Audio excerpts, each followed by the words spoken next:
A las 21:47, una cámara de vigilancia en una de las calles de la ciudad de Sim registró un breve episodio. Junto a Ksenia Ustiugova, que caminaba por la acera, se detuvo una Gazelle. El conductor dijo algo en voz baja, con calma, como si simplemente hubiera llamado a una conocida. Ksenia se detuvo, un segundo, dos, y subió al vehículo, sin intentar alejarse, sin un solo gesto que pudiera interpretarse como alarma. Nadie más volvió a ver a Ksenia Ustiugova. Ahora retrocedamos un par de horas para entender cómo lució esa tarde antes de que todo cambiara. Ciudad de Sim, región de Chelyabinsk, domingo 9 de julio de 2023. Verano, vacaciones, una de esas largas tardes de los Urales en las que oscurece tarde y parece que el día nunca terminara. Ksenia tenía 11 años, acababa de terminar cuarto grado, delgada, bajita, 1,40 m, ojos grises. Esa tarde llevaba una camiseta rosa, una falda negra, shorts y tenis negros. Estaba paseando con su amiga, como siempre, cerca de casa, en el parque que conocía bien. Alrededor de las 8:30 de la noche se despidió de ella. Hasta la casa de la abuela, donde Ksenia solía quedarse a dormir, quedaban literalmente unos minutos a pie. Y así se fue sola, y precisamente en ese corto tramo entre el parque y la casa de la abuela, ya la esperaba aquella Gazelle. Como establecería la investigación, ese encuentro no fue casual, pero en ese momento nadie lo sabía. Ni la abuela, que la esperaba en casa, ni los padres que se enterarían de todo solo varias horas después. Y esa tarde común de verano, en una ciudad donde todos se conocen, terminó de una manera muy diferente a como debió haber terminado. Para entender por qué en Sim nadie tomó la situación en serio, hay que entender qué tipo de lugar es. 13,000 habitantes, una pequeña ciudad en el distrito de Asha, región de Chelyabinsk. Y en lugares así hay una particularidad que después cobrará importancia. Si necesitas ir a casa de la abuela, vas solo. Si necesitas ir a la tienda, vas solo. Nadie te acompaña, nadie te recibe. No porque a los padres les dé igual, sino porque todo está a la vista y parece que aquí simplemente nada puede pasar. En la familia, la madre tranquila, equilibrada. La hermana mayor trabajaba como maestra en la escuela local. Una familia común. Como la mayoría. Ksenia se quedaba frecuentemente con la abuela, más cerca de la escuela y simplemente más cómodo. De carácter hogana, educada, no de las que buscan aventuras. El 9 de julio le dijo a la abuela que iba a pasear con su amiga Katia, algo habitual. Amigas del mismo salón, se veían casi todos los días, acordaron regresar a las 9 de la noche. Esa misma amiga con la que Ksenia se despidió alrededor de las 20:40 en el parque. A Katia la llevaron a su casa y Ksenia se fue caminando. A la casa de la abuela nunca llegó. Mientras la abuela la esperaba adentro y Katia ya estaba en su casa, Ksenia subía a aquella misma Gazelle que después registraría la cámara. El teléfono sonaba, daba tono, pero nadie contestaba. A las 9 de la noche Ksenia no había llegado, y al principio no parecía algo grave. Quizá se entretuvo jugando, quizá olvidó la hora. Pasaron las horas y el teléfono seguía en silencio. La abuela empezó a llamar a los familiares. Madre, hermana, nadie había visto a Ksenia. Le preguntaron a Katia y ella dijo que se habían despedido en el parque. Todo estaba normal, y a dónde fue Ksenia después no lo sabía. Para las 10 de la noche quedó claro que no era cuestión de olvido. El teléfono dejó de dar tono por completo. Durante varias horas la familia intentó resolver las cosas por su cuenta. Recorrieron los patios cercanos, visitaron conocidos, caminaron por las calles. Pero nadie la había visto y nadie había escuchado nada, como si se hubiera desvanecido en algún punto entre el parque y la casa de la abuela. Alrededor de la medianoche acudieron a la policía, y aquí surge una pregunta que después muchos se harían. Entre las 20:40, cuando se despidió de Katia, y las 21:47, cuando la cámara registró la Gazelle, pasó poco más de una hora. ¿Qué ocurrió en ese tiempo? Como terminó Ksenia no en el camino habitual a la casa de la abuela, sino en otra calle, donde la recogió el vehículo. Eso en aquel momento aún nadie lo entendía. La noche pasó sin noticias, sin pistas, y para la mañana ya se extendía por la ciudad esa sensación que en los lugares pequeños aparece instantáneamente. Desapareció una de los nuestros. Para las 8 de la mañana del 10 de julio, en Sim ya lo sabían todos. Alguien escribió en el chat local, alguien llamó a los vecinos. En cuestión de minutos, la noticia recorrió toda la ciudad, y la ciudad se levantó. No de forma oficial, no por obligación, sino de verdad. Los voluntarios de Liza Alert publicaron un aviso con la descripción y la fotografía. Desde Chelyabinsk llegaron agentes de la dirección regional. La policía local llamó a trabajar a todos, incluyendo a los que estaban de descanso. Trajeron perros rastreadores, buscaron en todas partes, peinaron la orilla del río Sim. Poco profundo, pero con corriente rápida. La idea de un accidente fue lo primero que vino a la mente. Revisaron garajes, sótanos, áticos. Trabajadores de la fábrica Agregat pedían permiso para salir de sus turnos y se unían a los grupos de búsqueda. Cientos de personas. La historia comenzó a circular en redes sociales. La fotografía de Ksenia sonriendo, con su largo cabello castaño claro. Las hipótesis eran las habituales. Un accidente junto al río, se fue sola y se perdió, la recogió alguien de la carretera. Ninguna se confirmaba, pero tampoco se descartaba. La búsqueda continuó todo el día sin resultados. Y entre los voluntarios había un hombre al que todos conocían. Buscaba con especial insistencia. Caminaba con los grupos de búsqueda, preguntaba a la gente, revisaba los patios. Como se descubriría después, esa actividad tenía un motivo muy diferente. En algún momento se encontró junto a la madre de Ksenia. Ella ya no podía quedarse en casa. Recorría las calles, preguntaba a todo el mundo, el rostro gris, la voz apagada. A su alrededor, familiares, conocidos, vecinas, todos intentaban consolarla, pero nadie sabía realmente qué decir. Y él se acercó, la miró a los ojos y le dijo, «Va a volver, pronto aparecerá, no se preocupe tanto». La madre de Ksenia no sospechó nada, nadie sospechó nada. Para la noche del 10 de julio, los grupos de búsqueda comenzaban a agotarse. Habían recorrido todo lo que se podía recorrer. De Ksenia no había ni rastro, ni pista, ni un solo testigo que pudiera decir algo concreto. La ciudad se preparaba para una segunda noche sin respuestas. Y precisamente en ese momento, cuando parecía que la búsqueda había llegado a un punto muerto, apareció el primer hallazgo. La mochila fue encontrada en la orilla del río Sim, rosa, la misma con la que Ksenia había salido a pasear. Al lado, la funda del teléfono, pero el teléfono en sí no estaba. El equipo de operaciones llegó a la orilla. La mochila yacía junto al agua, y a primera vista todo parecía como si la corriente la hubiera arrastrado hasta ahí. La hipótesis se construyó de inmediato. Fue al río, resbaló, la corriente la arrastró, la mochila se soltó, el teléfono se hundió. Un accidente. Llamaron a los buzos, comenzaron a examinar el fondo río abajo, trabajaron hasta que oscureció. Pero algo no encajaba. La mochila en la orilla, de acuerdo, lógico. La funda del teléfono sin el teléfono ya era extraño. Si cayó al agua, ¿por qué la funda apareció por separado?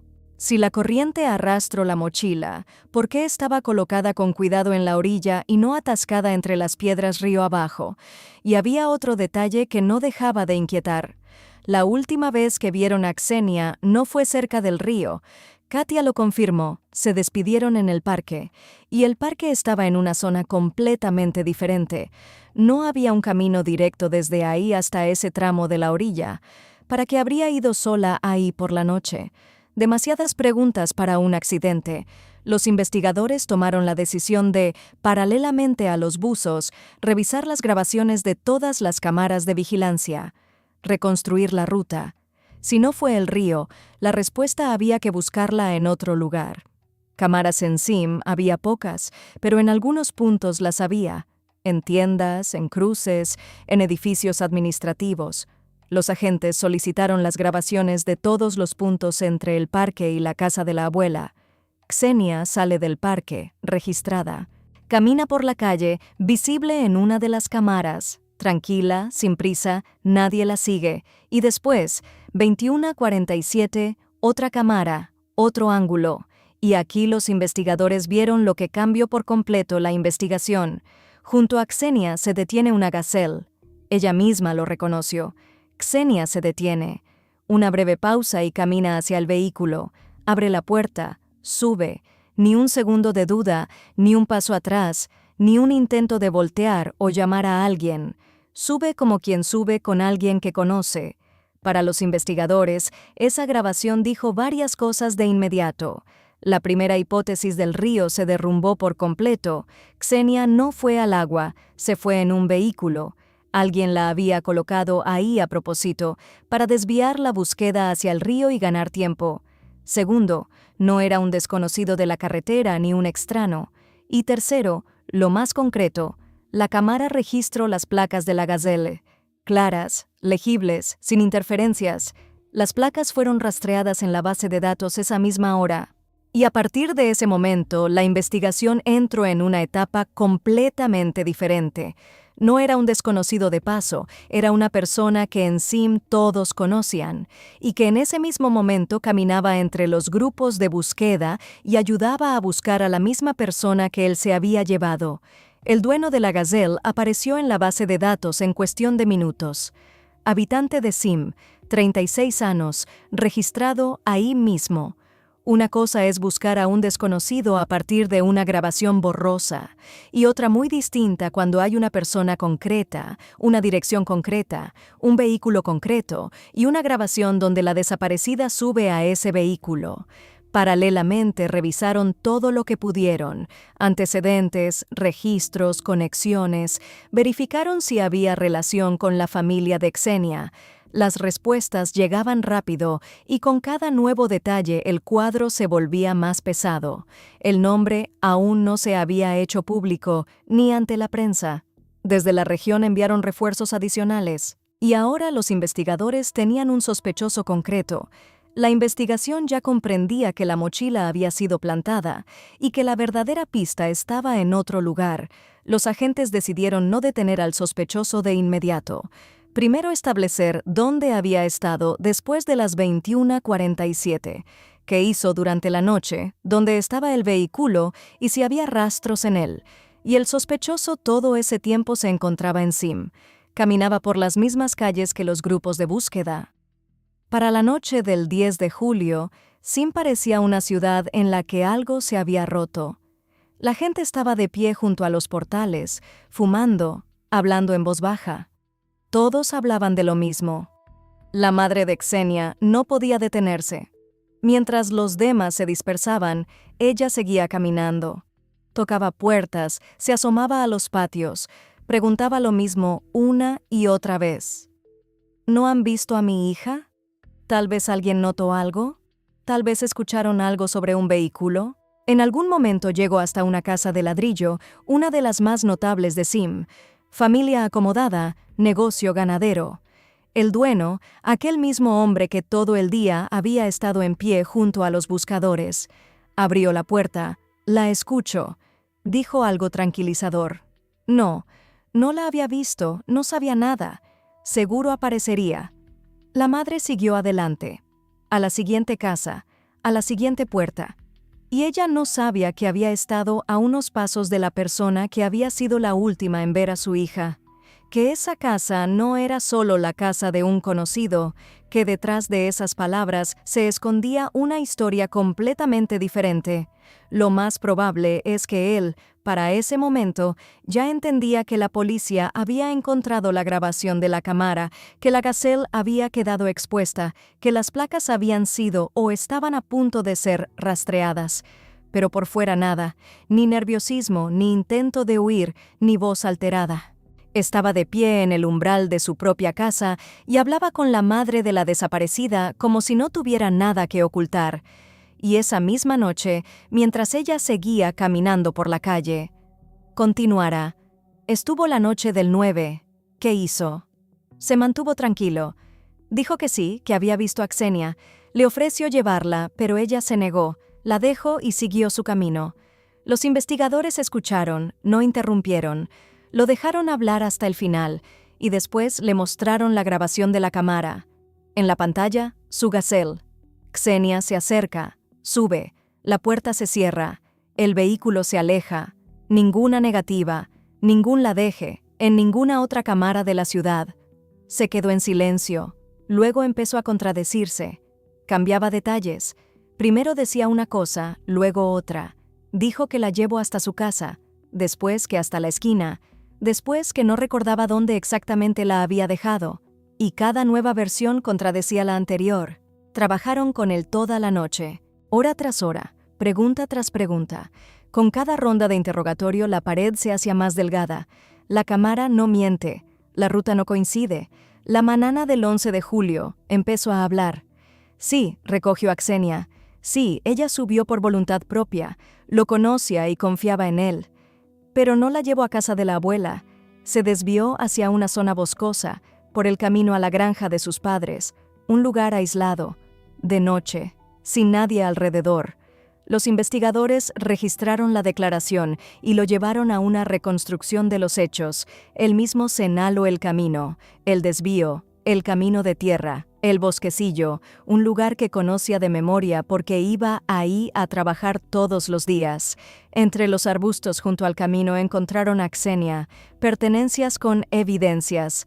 La pericia confirmaría después que, antes de que todo terminara, fue sometida a actos de naturaleza íntima en contra de su voluntad. Después, agresión física severa y al final, múltiples lesiones punzantes. Durante la reconstrucción, pronunció una frase que quedó registrada en cámara. Tome varias veces y aplique en la zona del cuello. Lo dijo en voz baja, casi con naturalidad, como si describiera algo que no le había ocurrido a él. La mochila la arrojó al río deliberadamente, para que la búsqueda se desviara hacia el agua. El teléfono, según algunos datos, lo hundió por separado, según otros lo tiró en algún punto del camino de regreso. El cálculo era simple. Mientras todos miraban al río, el verdadero lugar no sería encontrado. Tras la reconstrucción de los hechos, la información llegó a la ciudad casi de inmediato. En el grupo de Liza Alert en VKontakte apareció un breve mensaje. Encontrada, ya no está con nosotros. 2 palabras tras las cuales Sim se paralizó. El nombre del detenido y nadie podía creerlo. Personas que lo habían visto en los grupos de búsqueda, que habían estado a su lado, que habían escuchado sus palabras de apoyo, no podían conciliar ambas cosas.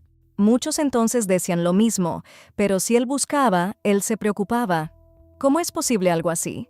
Se llama Dmitry Moiseev, 36 años, habitante de Sim, y ese nombre provocó una conmoción porque Dmitry Moiseev es el padre de Katia.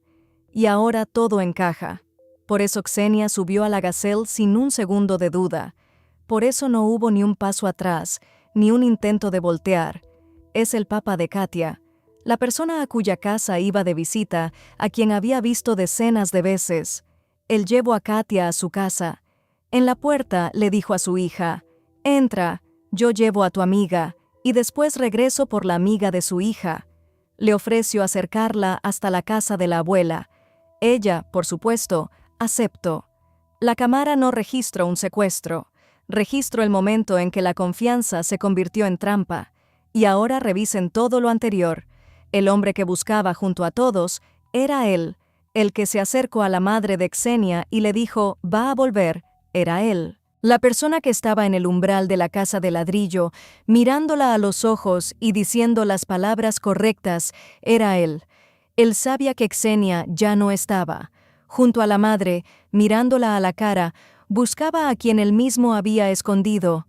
Ahora se puede reconstruir toda la noche del 9 de julio desde la perspectiva de Moiseev. Alrededor de las 9 se subió a la gazelle y fue a buscar a su hija. Recogió a ambas. Katia entró a la casa. La puerta se cerró. Desde ese momento él quedó solo en el vehículo, con Ksenia en el asiento del pasajero. Después, la cámara a las 21:47, el camino forestal hacia la granja. Lo que registró la reconstrucción de los hechos. Se cambió de ropa. Su esposa María llegó del trabajo tarde, alrededor de las 11. Para cuando ella regresó, Dmitry ya estaba en casa. Tranquilo. Al poco tiempo llegó la madre de Ksenia, tocaba puertas por toda la calle. Su hija no había vuelto, el teléfono no respondía. Llegó hasta los Moiseev. Preguntó si habían visto a Ksenia. Él se las había llevado esa noche, ¿no? Dmitri respondió sin sobresalto. Sí, la recogió, llevó a Katia. Le ofreció llevar también a Ksenia. Pero ella se negó. Dijo que llegaría caminando. La dejó y se fue. La madre le creyó y siguió buscando. María también se involucró. Salió a llamar a conocidos, a revisar patios. Después ella recordaría cómo le preguntó a su marido, ¿cómo pudiste dejarla? ¿Por qué no la llevaste hasta el final? Él no supo explicar bien. Dijo algo confuso, pero María lo atribuyó a la confusión del momento. La noche pasó. Por la mañana Dmitri salió de casa, como si nada hubiera pasado, y durante 2 días vivió en ese modo. De día la búsqueda, de noche la casa, la esposa, la hija. María Moiseva se enteró de la verdad después de la detención. Hasta entonces ella era una de las que buscaban de verdad. Corría por la ciudad, llamaba a conocidos, se preocupaba genuinamente. Ksenia venía a nuestra casa, jugaba con Katia. La familia Moisev había comprado recientemente una piscina y las niñas se bañaban juntas. Para María, había desaparecido la amiga de su hija. María estaba enojada con su marido por la irresponsabilidad, como pudo no llevarla. Otra posibilidad ni se le pasaba por la cabeza. Confeso, María después habló con los periodistas, de manera entrecortada, como una persona que aún no puede asimilar lo que pasó. Dijo, se tomó 2 botellas de cerveza y él no puede tomar nada. Me decía que no tenía idea de lo que estaba haciendo. Y esa frase, no puede tomar, la pronunció como si eso lo explicara todo, como si detrás de ella solo hubiera impulsividad, mal carácter, simplemente el hábito de perder la cabeza con el alcohol. Detrás de ese no puede había mucho más. María sabía que su marido tenía rarezas, sabía que su primer matrimonio se había deshecho, pero ella, muy probablemente, se lo explicaba con lo mismo que todos a su alrededor. Complicado, nervioso, reservado. ¿Cuántos no hay así? Y yo lo defendí hasta el final, no creía, como pudo. Esa pregunta, como pudo, ya no se la hizo a él, se la hizo a sí misma. Y no encontraba respuesta. Una vecina de la abuela recordaría después, simplemente un chico raro, siempre con los padres o solo, no se relacionaba con los de su edad. Y a nadie, la familia no es muy amable, cerrados, solo se hablan entre ellos. Esa palabra la repitieron varias personas, no podía defenderse, no peleaba, no contestaba. Por él peleaba su madre, literalmente. Si alguien molestaba al hijo, ella se encargaba, una mujer dominante, dura. El padre en segundo plano. Dmitri creció en esa burbuja. Escuela, casa, abuela, amigos prácticamente no tenía. Había algo en él, no agresivo, no amenazante, pero sí repulsivo. Con la edad, las rarezas no desaparecieron. Se ponía nervioso, se encerraba en sí mismo, los demás lo achacaban al carácter. Y después Dmitri terminó registrado en un dispensario psiquiátrico. Las circunstancias son desconocidas. Unos decían que para librarse del servicio militar, otros que los problemas eran reales. Una vecina mayor dijo brevemente, «Tiene el certificado amarillo, con eso queda todo dicho». No todos lo sabían, pero muchos sí, y lo trataban como se trata en las ciudades pequeñas la información incómoda. Y esa palabra otra vez sonaba como si no fuera la primera vez. El dinero de los Moisev resolvía el problema. El caso, si es que se formalizó como tal, no llegó ni a juicio ni a ninguna audiencia pública. En una ciudad donde una familia tiene granja, casa de ladrillo y contactos que resuelven rápido y en silencio, sin actas y sin consecuencias, Dmitri quedó en libertad, en la ciudad. Quedó entre personas que sabían o intuían que algo no estaba bien con él. Pero callaron, y nadie hizo nada. Se volvió a casar. Primer matrimonio. Nació su hija Katia. Desde fuera todo parecía normal. Una familia joven, casa propia, trabajo en la granja familiar. Sim, ciudad pequeña. Y la noticia de la boda de Moisev probablemente fue recibida con alivio. ¿Se casó? Quiere decir que sentó cabeza, quiere decir que todo está bien. Pero el matrimonio no duró mucho. La esposa descubrió archivos en la computadora. Que había exactamente en ellos, las fuentes son cautelosas, pero la esencia es una sola, material inaceptable de cierta naturaleza. Para la esposa eso fue el punto sin retorno, pidió el divorcio. Según datos difundidos en NTV ya después de la sentencia, Dmitri recurría a personas que aparentaban estar en una edad especialmente protegida. No de manera casual, ni una sola vez. Era un patrón de conducta establecido. Conocidos de Moiseev, que hablaron con periodistas tras la detención, confirmaban que habían notado su inclinación inadecuada hacia personas de edad inapropiada, pero lo formulaban con suavidad. Rarezas, particularidades, nada más. Tras el divorcio, Dmitri vivió solo. Katia se quedó con él, al menos parte del tiempo.